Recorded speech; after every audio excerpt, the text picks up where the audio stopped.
Well, hey everybody, welcome back to the Flannel Channel. I'm Philip, and I'm glad you're here. In this episode, why don't you find out with me if old Curtis Lowe here can get me to the Mid-America Trucking Show down in Louisville, Kentucky, and back home again without breaking down. I built this garbage myself, so probably not, but it's gonna be a fun adventure. Why don't you come along with me? Find out.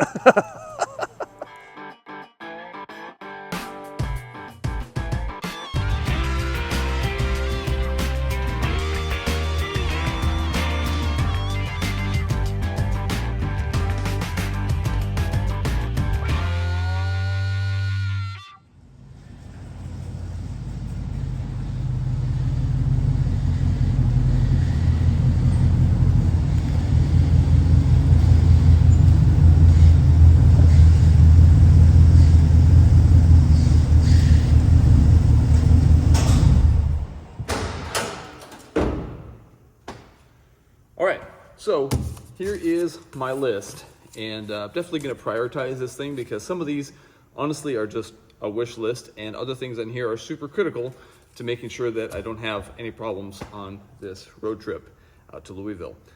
So fish tacos, cold snacks, and got a few pieces of scrap steel. I'll show you what that's for. Got a control arm that I ordered from Napa, and one other part that I'll show you I have on order. It's not here yet, but that's just a switch, so that'll be a pretty easy installation there. So, all right, off we go. Top of my list here, I have cruise control.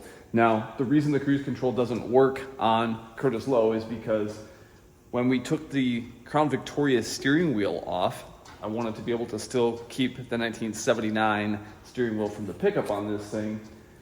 The buttons for cruise control are built into the steering wheel of the Crown Victoria. So I'm gonna have to remount those switches somewhere else. And even if I just have them zip tied to the steering column, that's good enough for me. I just wanna be able to have cruise control and take my foot off of the gas to stay cruising at 70 miles an hour for 10 hours at a time. You get it, you get it. The other part of this equation is when we were switching everything over from Crown Victoria to F-150, the brake switch, there's two brake switches on this thing up under the dash on the brake pedal, and one of them runs the lights. The other switch is the cut switch for cruise control, and that broke. So that's what I have ordered from Napa. That should be showing up tomorrow because that was up in Minneapolis. So anyway, yeah, once that pops in, cruise should work just fine. Okay, back to the list. Battery tray. My battery is pretty good. It's not tied down, but the tray itself, I'm noticing, is a little on the weak side. It's supported by the fender and the core support. It's bolted in both those locations, but I want to give it a third support. That's what that scrap steel is. I'm just gonna anchor that sucker right to a nice solid surface. So, yeah, I have a ATF leak. There is well, I'll show you underneath. We'll take care of that. Simple fix. Spare tire, I have that now. I just wanted to make sure that on my trip, if I have a flat, I need to be able to just bolt something on. Filler neck, I'm not 100% sure that I'm actually gonna fix that all the way. I had some parts that I had bought and they magically disappeared. You guys probably understand how that works. It's like, did I leave it in the shed? Or is it downstairs in a box? And I looked and I looked and I looked and I can't find the parts that I bought for it. So I'll probably just keep refilling this thing the way that I have been for the last 2 years. It's not that big a deal. Turn signals on this thing blink extra fast when I'm driving because Crown Victorias have two brake lights on either side in the trunk, and F-150s only have one. So I actually have some empty sockets that are just kind of dangling and not doing anything underneath there. And if I put a bulb in, the turn signals would flash normal speed. I don't know if I want to have bulbs just dangling there, so I'm either going to drill some extra holes in my taillights and put the bulbs in there so that we have double bulbs on both sides, or I put in a resistor so that the wiring has the proper amount of resistance in the circuit, and that way the module doesn't think that there's a bolt burned out. So I don't know. we'll see. Again, that might be something that I just leave off. Anti-glare lights, definitely extra. I probably won't do that. HVAC controls, also something I could probably live with, but I'll show you why I want to do something with my HVAC controls. And underglow, yeah, that's not gonna happen either because I don't have the time. Someday, again, half this is wish list, but we're gonna hit the important stuff first. Let's get going.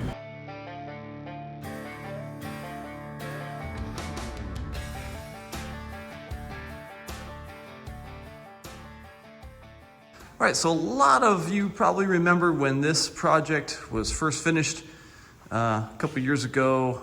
It's a police interceptor Crown Victoria underneath, and it does have some weak links. I mean, there's a fair number of miles on this old cop car, and eventually I'm going to replace all of the trailing arms with the tubular style with good neoprene bushings and different springs and bell crank and bigger sway bar and things like that. But for the time being, I'm going to go after the problem one, which is this guy right here. Let me see if I can get the light in there so you can see that bushing?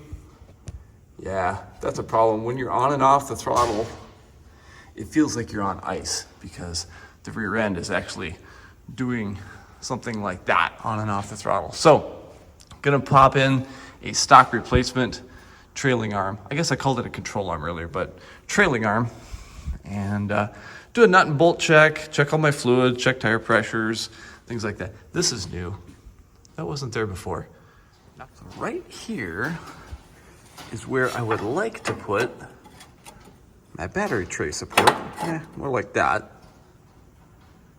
But I need to hold it up there and then make sure that I have enough wheel space that my tire doesn't hit that. Because maybe I would have to move it further ahead or change the angle. I'm not really sure, but this already was mitered. So I thought, well, shoot, that's perfect. Let's give it a shot. I don't know. And I'll show you back here. I need to take that bolt loose, and we can get this guy changed out. Should be pretty good. Straightforward. Then I had a thought, this is all wasted space underneath the bed of my truck. Nothing's there. This is all wasted space underneath the bed here also. But I thought, dude, wouldn't that be cool if I could get my spare up underneath there? Because, whoops, let me set this down.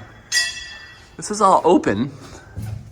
And if I could get my spare tire to sit on top of this part of the cross member that I built, on top of my frame horn here, if I could get my spare on top of that, I could hook a ratchet strap or two and hold my spare up underneath the truck, and it wouldn't have to be in the bed. I don't know. I don't really want to use one of those, Chevy truck crank elevator things. Those are no fun, but I don't know. I might. There's no way to utilize all this space unless I created a trunk, opening door kind of thing. This is my roll bar. It is real. All right, let's, one thing at a time. Let's see if we got space for that thing. All right, just gonna tack that in, put my wheel back on, drop it back on the ground, make sure I have clearance, and then if everything is good, we'll weld it in finally.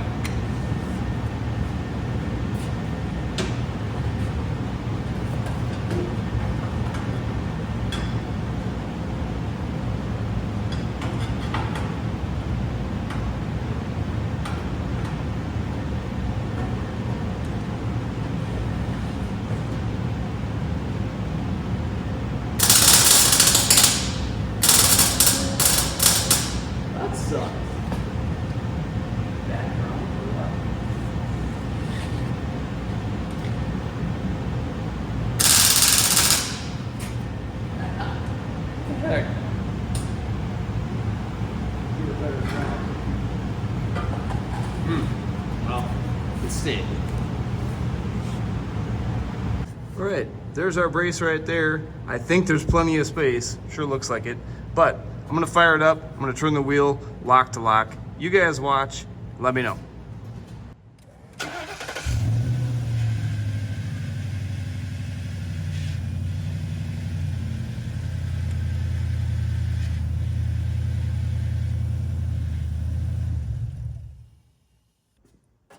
A little bouncy bouncy.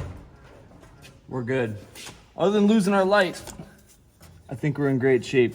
I'll go back and watch the footage just to make sure. Yeah, this is gonna be great. That way we'll have more than one bolt here and one bolt here. We're gonna have our support. You can see our attack there. So, good stuff. Let's burn it in.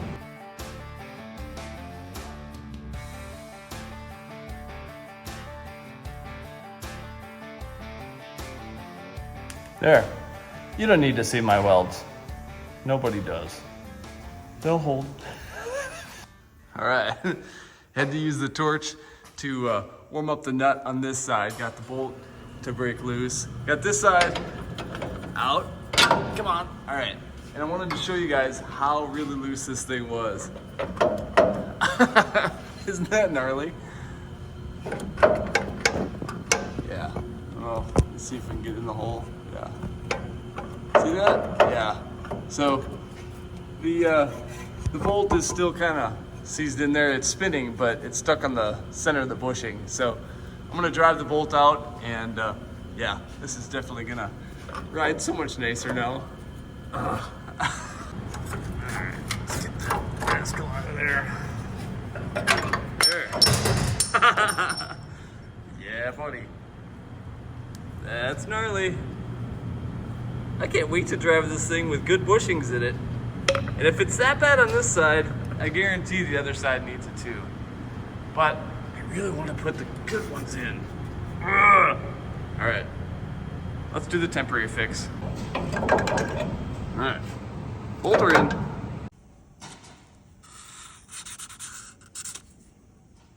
Well, two things I need to change. One is I discovered I was having an oil leak in this area that was from these here O-rings, and you know what? These oil cooler hoses are so old and cracked. I just need to replace them. Instead of replacing the O-rings, I'm just gonna replace the lines because that seems like the right thing to do. And I can get them from Napa. So they're gonna go from here over to my oil cooler, and I'll have new ones in the morning. The other thing is that I have an oil leak over here. And this is one of my transmission oil cooler lines. Someone has put an inline filter in there and causing a problem. So I'm gonna get that out of there, probably just snip it out and put regular transmission cooler hose in place of it again. Just get rid of it. That's my plan. I've now begun working on my cruise control, and I have the wire diagram pulled up right here. And from what I can see, there are 3 wires that are going to be necessary for my cruise switches to work. These guys here, they used to be in the steering wheel of the Crown Vic. So I went over here and I located the 3 wires I believe we're gonna need.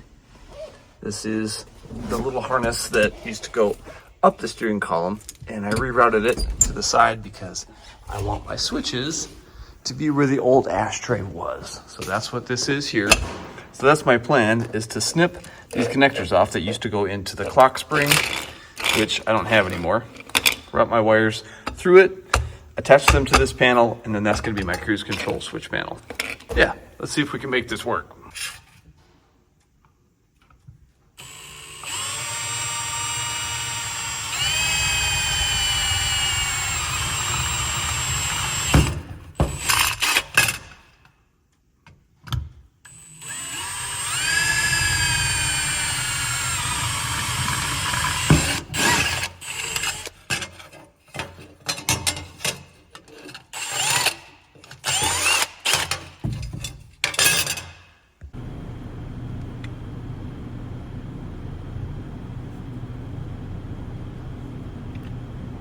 Go.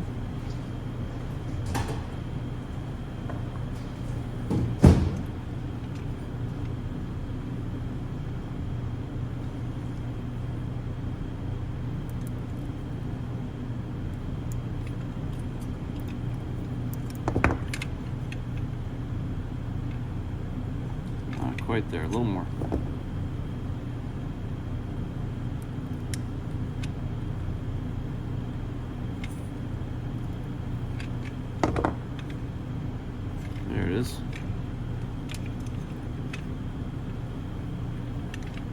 two go together.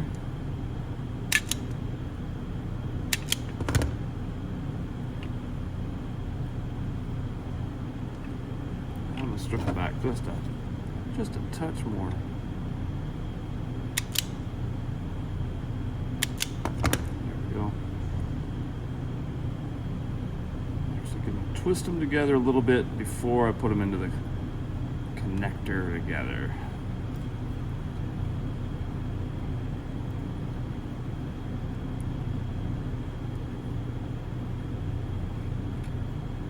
There it is.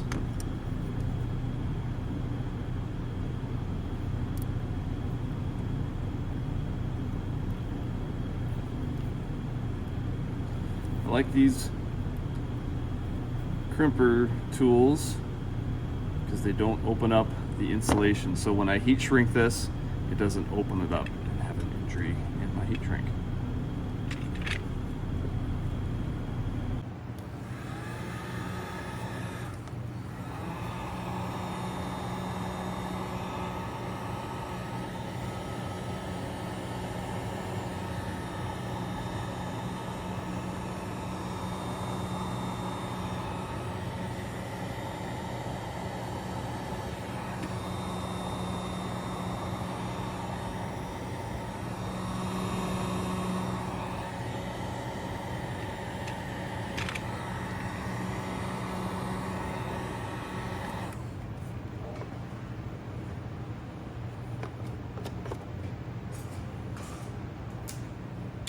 Now,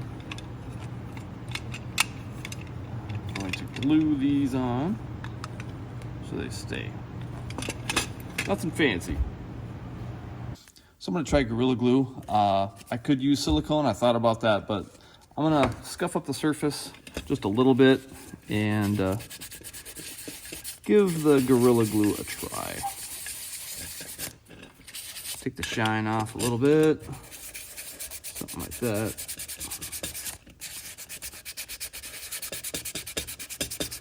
And because they're curved, these used to be just pushed into the rubber part of our steering wheel center. They're not perfectly flat, and neither is my old ashtray cover, so I'm basically just gluing the top of the switch. I don't know. This might just be all silliness, but I'm gonna give it a shot. I really wanted to utilize some screws or zip ties or something like that to hold these on, but none of my holes on the back of these switches connect up, so I couldn't put zip ties through them.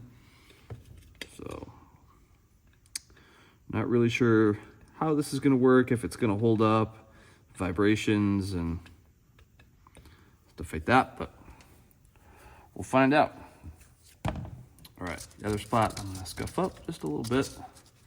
Come on, it's hard to pick things up when you don't have fingernails, you know? I just trimmed them. Let's scuff this up just a little bit right here.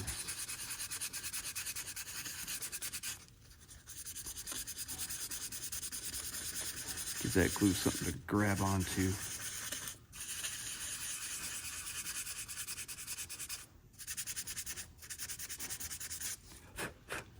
There we go.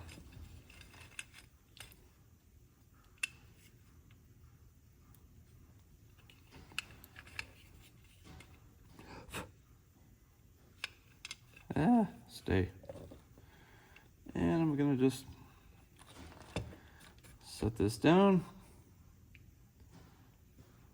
and let it sit overnight, because I won't be able to know if my cruise control works tonight. Anyway, gotta wait for my switch to show up, so let's do something like that and let it sit overnight. Straighten out. There we go. So according to my wire diagram, it's going to be as simple as connecting up my blue with black stripe to light blue with black stripe there. My orange and purple goes to dark green and orange there. and black to dark blue, I think. I'm just gonna go back and double check again, make sure that I have the correct wire covers. Let's look. Let's bring the laptop right in the truck here, just to double check that I did everything right, and looks like that. Okay, so I'll heat gun those, let this dry overnight, just sit, and then we'll attach everything up there, and hopefully we have rocker switches. You know, I decided too that if this ends up not working out or looking stupid, or the glue doesn't hold, or they just keep falling off, maybe I'll just go get a 3-way switch on this side and an on-off toggle on this side, and we'll just make toggle switches instead of utilizing those. So it's okay. I'm not gonna be super upset if this doesn't work out. We'll just sand the glue off and do something else. But it's most important that I get the correct wire set up here, and that I get my cruise switch down there. Because yeah, sure, I could shut cruise on and off without even having a brake pedal switch. But those of you who you know how bad habits are to brake, it's easy, especially in a panic situation, to hit the brakes expecting your cruise control to shut off, because you know somebody pulls out in front of you, or a deer or something like that, and then all of a sudden, oh no, cruise is still trying to pull the engine, and you forget to shut the switch off. So I really do want a brake switch as part of this setup. All right, as promised, I'm going to explain a little bit of what I plan to do with my HVAC controls. For the last 2 years, I've been driving this thing, and I actually reached through here to turn the knobs that are from the Crown Victoria, because it's down in there. The reason that the Crown Victoria controls are inside that slot are because the wires and the harness are still kind of bonded together, at least with electrical tape, or the way that they're twisted together. I didn't quite have the length to get them up here. So what I'm going to do today is get my F-150 trim back off, and do kind of what I did here with the Crown Victoria cluster, and just get it up front so that the 3 knobs for fan speed, temperature control, and the modes for my HVAC are all going to be up in here. That's the plan anyway. I don't have anything where the stock radio used to be for the F-150. I would love to get some sort of a panel back there that just covers up the hole, and maybe I would put toggle switches there too for like the underglow lighting or things that I would rather do later. Cell phone holder, that would be trick to get something in there, a piece of black aluminum or something like that. So anyway, that's what I'm going to do now, is just get this baby off and open, and we'll see what it's going to take. Oh, I grabbed the wrong size. Be right back. All right. There we go. Yeah, okay. So that's my problem, is my HVAC is back there. And if I pull too hard, it comes unplugged.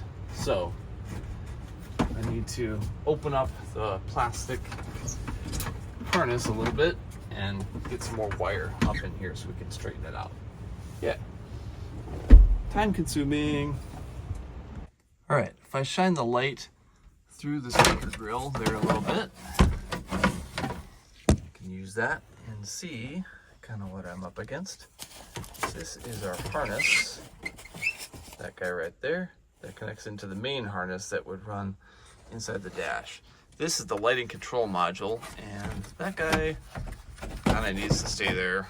Yeah, it's in the way, but yeah, so I'm gonna keep tugging and pulling and cut some of that tape back, see if we can stretch some wires a little bit further without actually like stretching. Right, got quite a bit of slack out of that. I'm happy with it. Everything reaches like I want it to, and that's what it's gonna look like when it's up in place. If I can get it centered like I want, boom. Over just a little bit. Yeah. Right. A lot of moving pieces. Nothing's perfect. But hey, there we go. Something kind of like that. Now again, my lighting module is kind of being a pain in the butt. I'm gonna tuck it back there a little bit. And what I'm trying to decide is, get this out of here again. I'm gonna try and decide, do I use nuts and bolts and screws to hold that in place, or do I just loop a zip tie through it? Because, you know, I'm probably okay with that too, but I'm gonna drill 4 holes in there to hold that module right up in there where it belongs. So let's do that right now. Just unplug this rascal and make a decision how I'm gonna hold it to the trim. So I made the decision. I'm gonna go with zip ties. Will it look kind of cheesy? Maybe.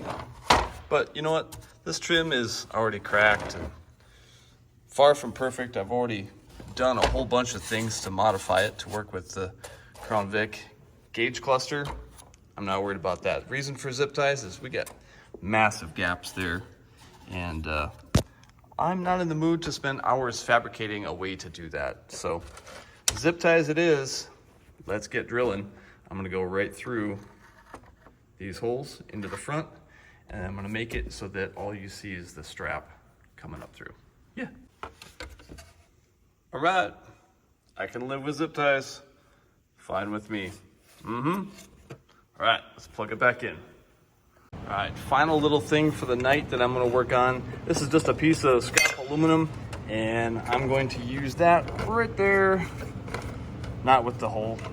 We'll cover up that old hole so you don't see it, but I just wanted to make a filler panel, and I might go back later and put nicer swirls in that, you know, actually use a really small bit and jewel it nicely.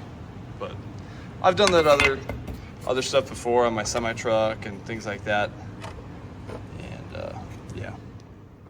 So that's what I'm gonna do. I'm gonna drill a hole there, use a couple of screws, nuts, washers, get it on there, throw that in, call it a night. Well, for the last 2 years, I've been driving around with a plug in my fuel tank, and to refuel it, pull it out, then refueling, popping that back in, and you can tell it's not a perfect system, but for the most part, it's been okay. I really want to get my filler neck hooked up the rest of the way because it comes up through the bed of the box, and that way I don't have to open the door and stick my arm through there at the gas station every single time. So let's see if using the pieces that I just found, I thought they were lost, but turns out they were in Jacob's pickup the whole time. I didn't know that. So let's see if we can make something work with this. All right, got a brake switch. Come on. Yeah. Let's plug it in. See if we get cruise control. Boom. All right. That baby is way in there.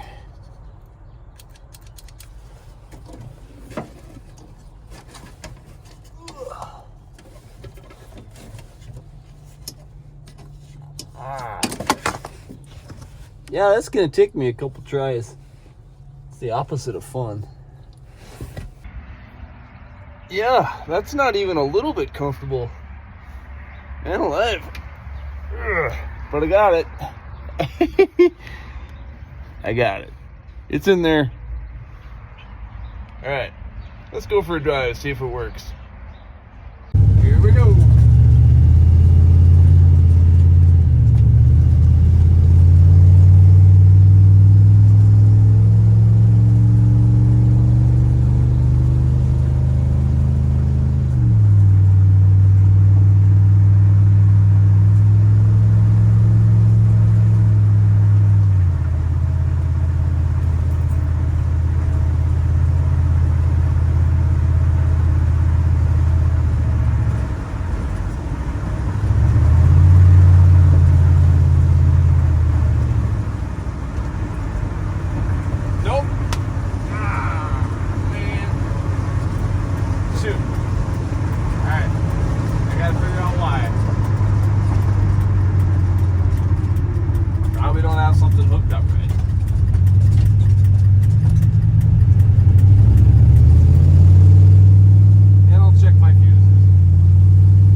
today, and we have parts. So we're gonna lube up these O-rings and get them installed.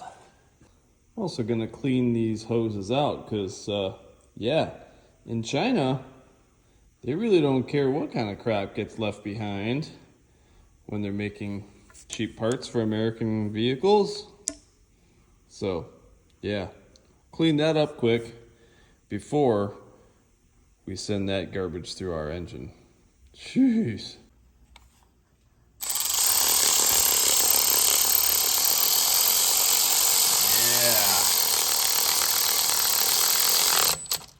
Nice.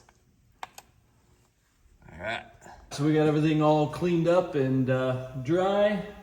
Time to fire up our engine and make sure we don't have any leaks. Holler if it starts spraying everywhere, okay?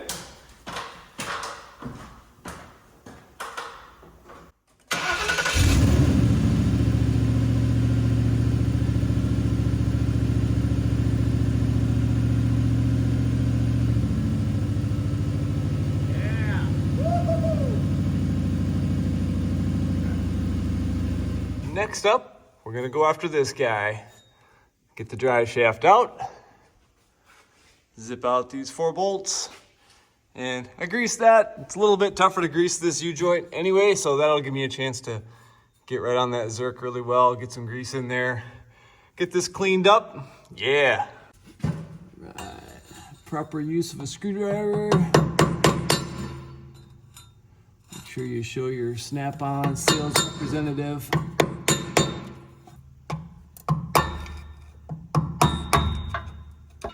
Got a vice grip on the lip. Now I got something I can pound on. Yeah! Woo. Hey, good catch.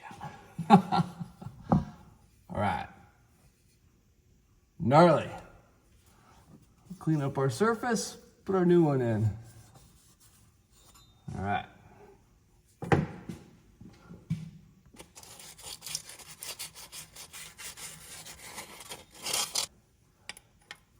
Seal fits good. Get our driver up in there. Yeah.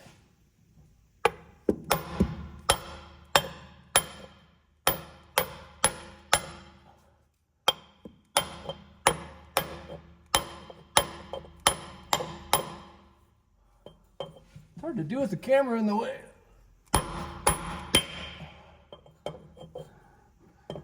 Yeah, there we go. That's the sound.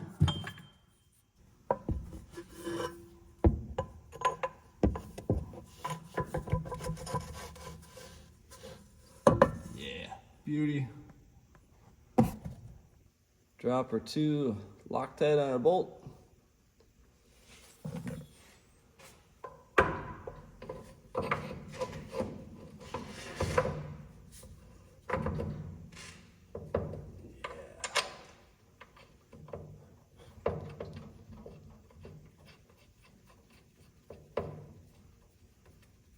Next. Then while we're here, I'm gonna check the oil in the differential. And, you know, it's got nowhere to go. My axle seals are dry, pinion seal's dry, rear cover's dry. But still, good to keep an eye on it. Put a different set of gears in here last summer, so glad everything's staying sealed up. Magnet looks good. There's nothing really on that. Yeah, beauty. All right. One less thing to think about as we're flying down the interstate. Well, truth be told, I don't have a whole lot more time to work with. So time's ticking away. I have a 10-hour drive ahead of me to get to the Mid-America Trucking Show in Louisville. And I'm just gonna have to live with some of that stuff that isn't done. It's okay. It's been that way for 2 years, so not that big a deal. All right, time to pack up the truck and hit the road, because tick-tock, tick-tock, it's ticking away. Parts, tools, pinstriping stuff, presents for friends, tools, bedding, snacks, more tools. Yeah. Let's hit the road. Well, just stopped off for some fuel, and so far so good. Everything seems to be working just fine. One problem I did notice, my tailgate has some oil speckles on it, and I peeked underneath there, and for sure my tail shaft seal is still leaking, so that's a bummer. But I think if we can get all the way there and all the way back with no issues, we'll be fine. But we'll keep an eye on it, pull the dipstick once in a while, and make sure you keep that thing full. So yeah, here's hoping. But take a leak, get some fuel, get back on the road, because I want to get as far into Illinois as I possibly can tonight before it gets dark, because I don't have a license plate light. So don't tell any troopers in Illinois, please, or Indiana.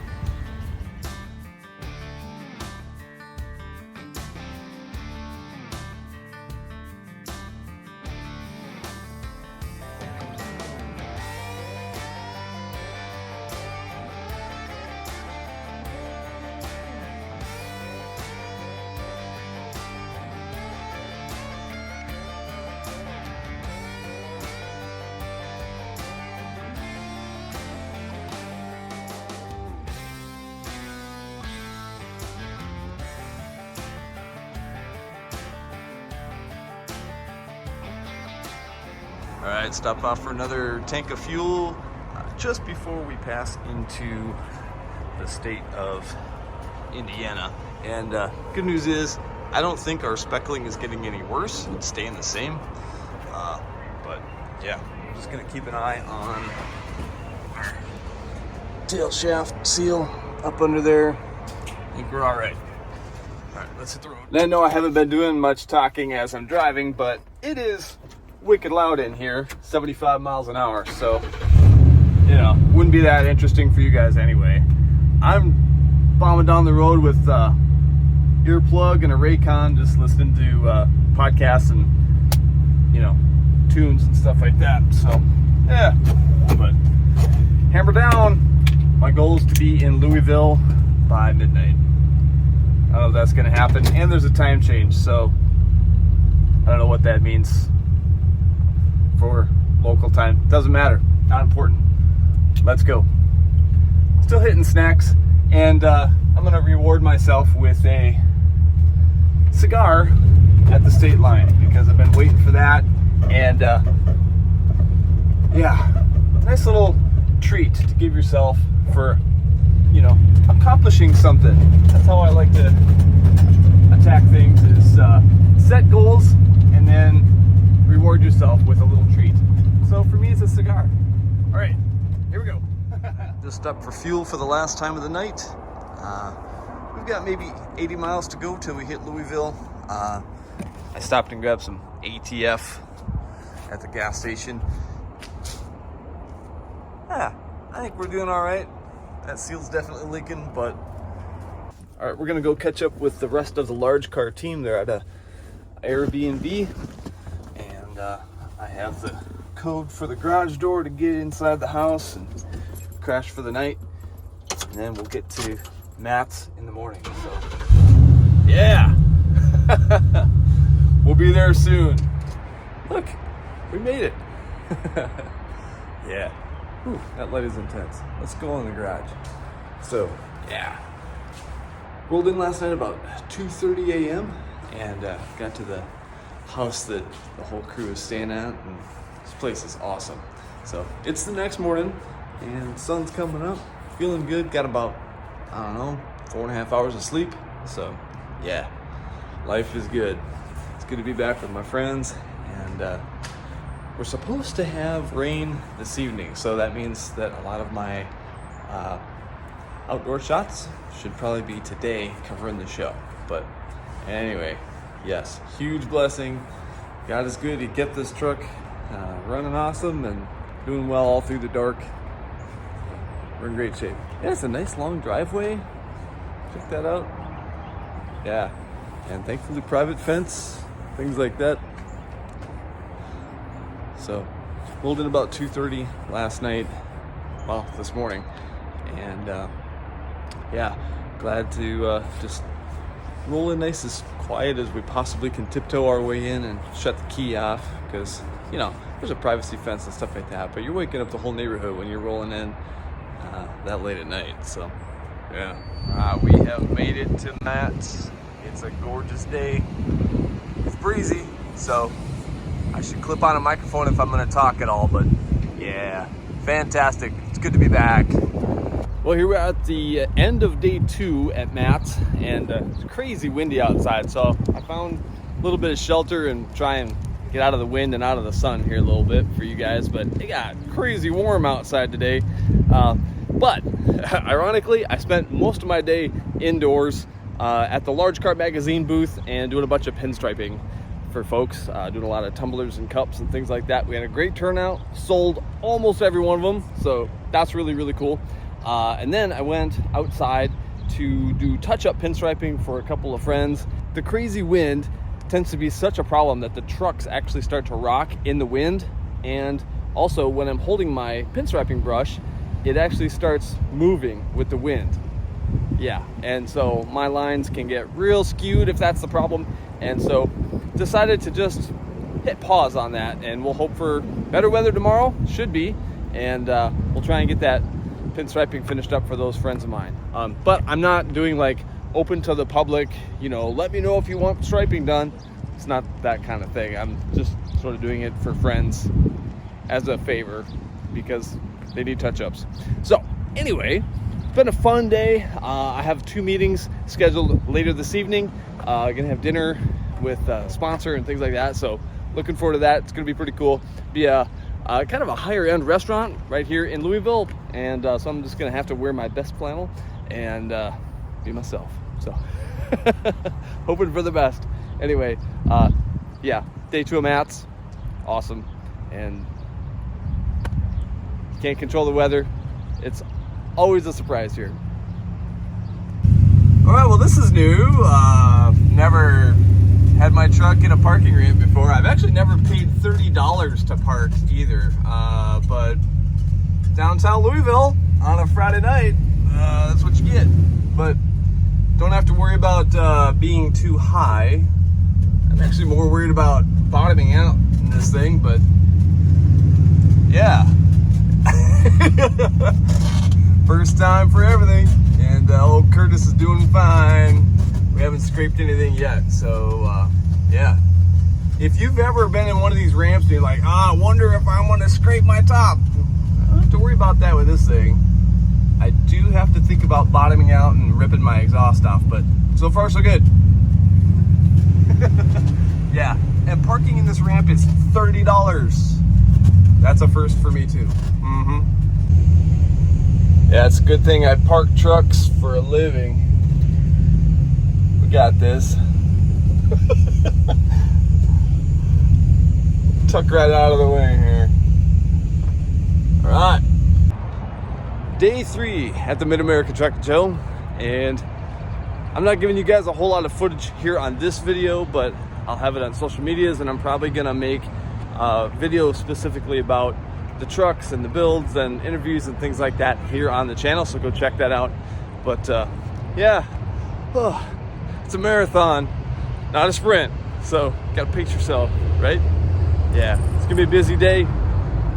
Let's go inside. Well, just spending some time helping LargeCar Magazine tear down their display. I didn't help set it up, but I thought, you know what, the least I could do is pitch in and help out tearing down. So that's what we're doing right now. We're gonna go have some dinner. Well, good morning. I guess I woke up before Krispy Kreme Donuts opens in the morning. It's 5:30, and we don't have Krispy Kremes back in Minnesota, so I thought, well, while I'm still in Louisville, maybe I'll stop and get a coffee and bring home a box of donuts for the kids, because they would love that. But I don't know, maybe it's just a photo op. Maybe, oh, I got an idea. I'll go get some fuel and come back, and maybe they open at 6. I don't really want to waste a lot of time though, because sounds like we got snow and ice on the way home. I don't know. Yeah, but we got about 700 miles to put under us today, and old Curtis Lowe did awesome all weekend long, cruising around Louisville. Man, I can't tell you how much I absolutely love going to the Mid-American Trucking Show every year in March in Louisville. It's an amazing time. So if you ever get a chance, definitely go.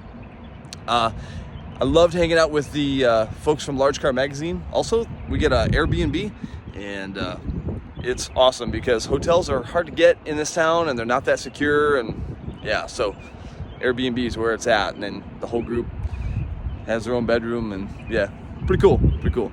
So anyway, I'm gonna go maybe tap on the glass and see what time they open. See if a guy can get a cup of coffee and something for the road. So yeah, check tire pressures, fluids. I got a good feeling. Let's do this.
Let's not put diesel in it. I've pumped diesel out of plenty of cars before that weren't supposed to have diesel fuel in them. So green pump on this one, black for diesel. Thank you, BP. There we are, Minnesota, and now it's snowing. It was 81 degrees in Louisville yesterday. Yep. Right, so new development. We're literally 5 miles into Minnesota, and this is happening. It's acting like it's starving for fuel. Like a plug fuel filter. I don't know. I don't know.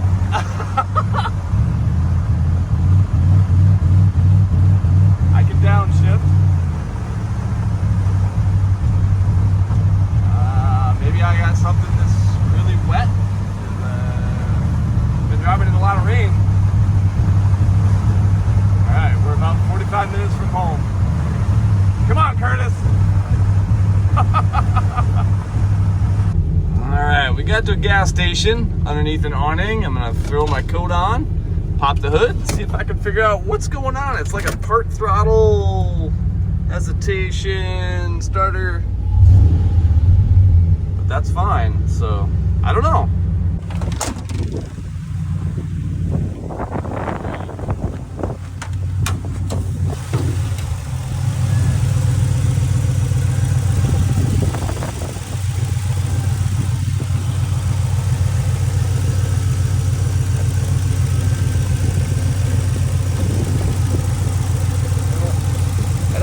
Vacuum leak.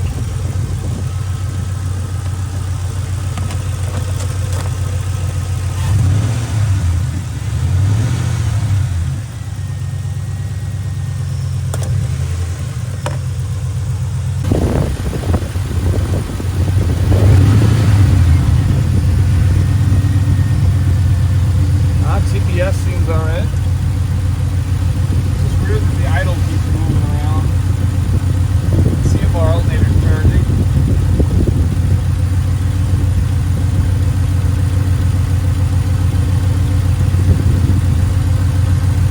Yep. 14.8, good there. He's doing that. That's what's weird. That's weird. Alright, I'm gonna try and put a few more miles on and see what happens. Well, I decided that if it does it again, I'm gonna pull over and hook up my code reader, see if there's any codes in the ECM. my check engine light didn't come on. So far the computer doesn't know that there's anything wrong with itself. But did shut it off, cycle the ignition, and we're gonna get down a little bit of 4-lane here, doing about 65. So let's find out.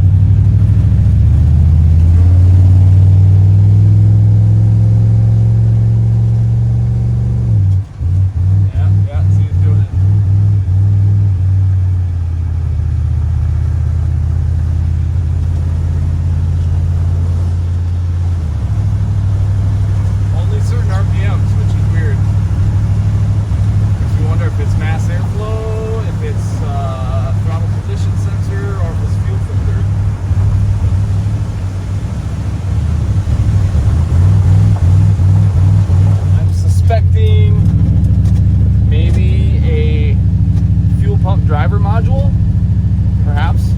Fords are kind of known for that, and because of the swap that we did on this truck, it is kind of sort of sealed up, but it can get wet. So I wonder if that's maybe what's going on, is my fuel pump module doesn't like it being wet. Maybe. It's acting like a fuel pressure issue, fuel starvation, running lean.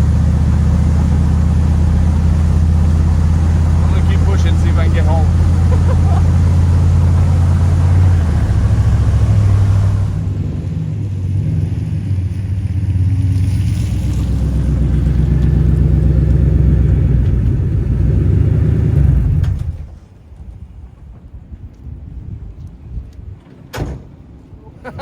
Yeah, you literally cannot make this stuff up. But I'm home. Well, I'm in a parking lot. Why? It's because they have flowers in that store, and I don't want to walk in my front door empty-handed. I like to bring something home to my wife. So I can actually walk to my house from here, so it's not that far. And first thing I'm going to do to old Curtis is pop a fuel filter in it. Start there anyway. I don't know. I've already replaced the fuel filter and the pump about, I don't know, 5,000 miles ago. But yeah, so we'll figure out what's going on and why this thing is cutting out and sputtering, but I got home. This thing did it. Thanks for coming along on this adventure with me, you guys. I had a blast. And hey, if this is the kind of content you dig, check out other stuff on the channel. You might like that too. Thanks for supporting it, everybody. And I will catch you next weekend. Peace and grease.